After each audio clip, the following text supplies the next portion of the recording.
PSIS Semarang dalam beberapa hari terakhir dikaitkan dengan mantan pelatihnya musim 2018, Vincenzo Alberto Anese.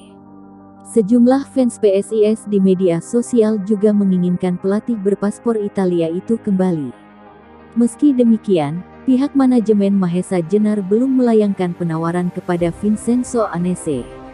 Dalam wawancara bersama tribunjateng.com, Komisaris PSIS Junianto mengatakan tertarik dengan karakter taktikal yang dimiliki Anese. Jika serius, PSIS bisa mendapatkan Anese dengan mudah. Menurut informan tribunjateng.com, kontrak Anese di klubnya saat ini yaitu Gokulam Kerala di I-League tinggal menyisakan waktu 1 bulan lagi bakal habis. Seandainya serius, pas. Karena sisa kontraknya di tim saat ini tinggal 1 bulan.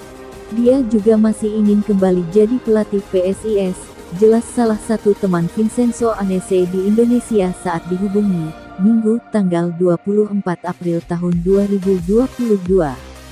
Secara pribadi, Komisaris PSIS Semarang, Junianto mengungkapkan lebih tertarik mendatangkan Vincenzo Alberto Anese yang pernah menangani PSIS selama setengah musim. Menurut Pak Anto, jauh sebelum mengerucutkan kandidat pelatih saat ini, sebetulnya ia tertarik mendatangkan pelatih lokal dalam hal ini pelatih Persebaya Surabaya, Aji Santoso. Rencana mendatangkan Aji Santoso batal terrealisasi sebab telah lebih dulu memperpanjang kontrak di Persebaya. Dalam pengamatan Pak Anto, Vincenzo Anese memiliki gaya melatih yang mirip dengan Aji Santoso, yaitu sepak bola menyerang. Saya ini pada prinsipnya mau pelatih lokal seperti Aji Santoso, tapi Aji Santoso kan sudah dikontrak. Lalu kami melihat karakteristik yang seperti Aji ini tidak ada. Saya teringat sama Anese. Dia ini kan hampir sama, cuma cara melatihnya agak keras waktu itu, tapi hasilnya kan bagus. Kalau seandainya tidak ada pelatih lokal yang bagus, Anese juga boleh jadi pilihan, kata Pak Anto. Pak Anto memang lebih kepincut dengan Vincenzo Anese, namun hal ini masih harus dirapatkan kembali dengan manajemen yang lain. Di sisi lain, PSIS juga belum melakukan penjajakan dengan pelatih berpaspor Italia itu yang kini menjabat pelatih Gokulam Kerala FC di Liga India. Itu secara pribadi pilihan saya, tapi kita juga harus menerima masukan dari manajemen yang lain dan juga dari direktur teknik. Karena beliau-beliau juga punya pengalaman masa lalu juga. Ini juga jadi patokan, karena kalau saya dulu melihat kinerja Anese dari sisi luar, dulu saya masih sebagai supporter biasa dan tinggal di Surabaya, ungkap pengusaha sukses tersebut.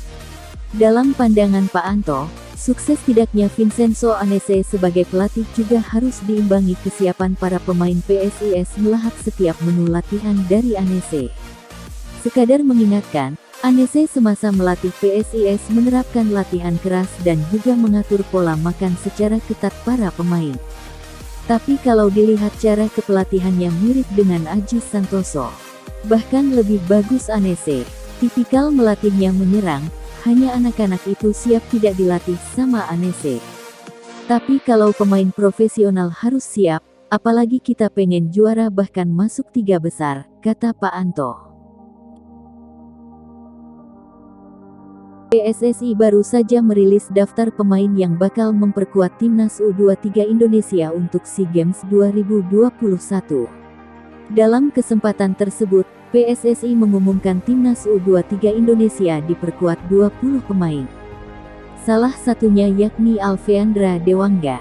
Alfeandra Dewangga menjadi satu-satunya wakil dari PSIS Semarang. CEO PSIS Semarang, Yoyo Sukawi mengirimkan doa kepada pemainnya, Alfeandra Dewangga yang akan berjuang bersama timnas U23 Indonesia di SEA Games 2021. Oleh sebab itulah, sebuah harapan dimiliki oleh Yoyo Sukawi kepada Alfeandra Dewangga. Yoyo Sukawi berdoa agar pemain berusia 20 tahun itu bisa sukses bersama timnas U23 Indonesia.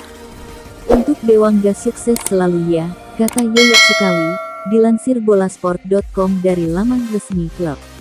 Perjuanganmu saat Ramadan jauh dari keluarga semoga membuahkan hasil di SEA Games nanti, ujarnya.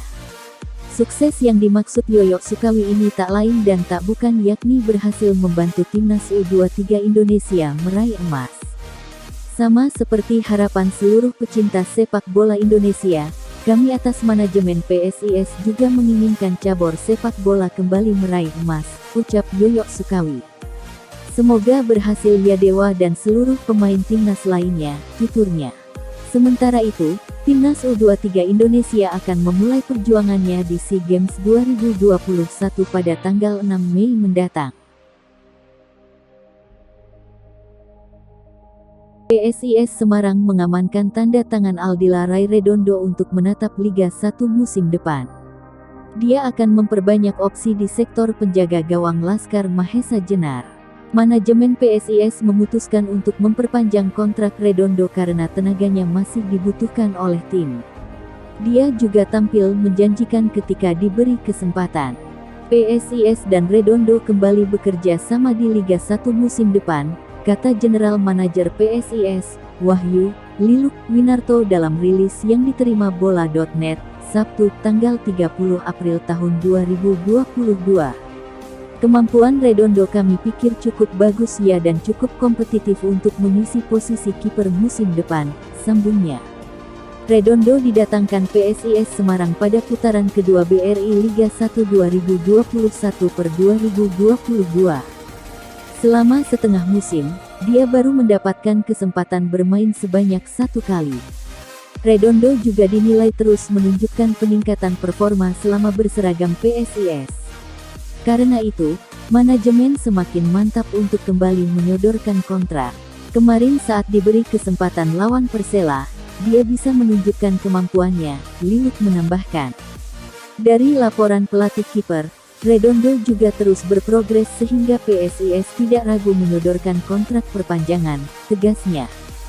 Sementara Redondo sangat bersyukur bisa kembali memperkuat PSIS Semarang musim depan. Dia berharap bisa membantu Laskar Mahesa Jenar mencapai target yang diinginkan. Alhamdulillah pertama bersyukur. Semoga ke depan bisa terus memberikan kontribusi positif untuk PSIS, jelas Redondo. Dan semoga bisa membawa PSIS mencapai target di kompetisi musim depan, tandas mantan pemain PSKC Cimahi tersebut.